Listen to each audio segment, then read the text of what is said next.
March 13th, 2026, 1 Corinthians 7:7. I wish that all men were as I am, but each man has his own gift from God. One has this gift, another has that. 1 Corinthians 12:7. Now to each one the manifestation of the Spirit is given for the common good. Ephesians 3:17. So that Christ may dwell in your hearts through faith. Then you, being rooted and grounded in love. Galatians 6:4. Each one should test his own work. Then he will have reason to boast in himself alone, and not in someone else. Acts 21:5-6. But when our time had ended, we set out on our journey. All the disciples, with their wives and children, accompanied us out of the city and knelt down on the beach to pray with us. And after we had said our farewells, we went aboard the ship, and they returned home. Acts 20:36-38. When Paul had said this, he knelt down with all of them and prayed. They all wept openly as they embraced Paul and kissed him. They were especially grieved by his statement that they would never see his face again. Then they accompanied him to the ship. Reflection.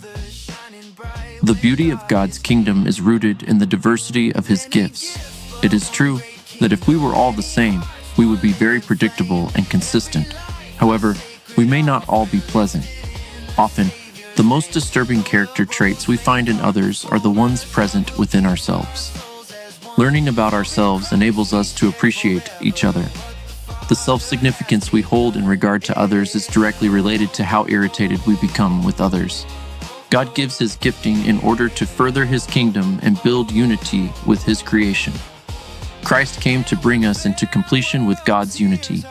He established his atonement first by decree and law, then by practice and acceptance through Christ, and now by extension and resurrection with us. As we evaluate ourselves, we learn our own strengths and weaknesses. We learn to adapt and live within our ability and account for our own capabilities. This allows us to be a help and not a burden, a hope and not a hurdle. At any moment, God could lead us to a distant land or even to our final rest.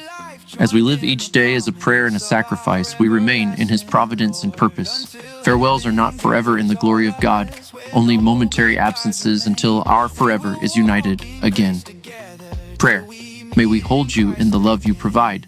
Thank you for giving us the fullness of life in Christ.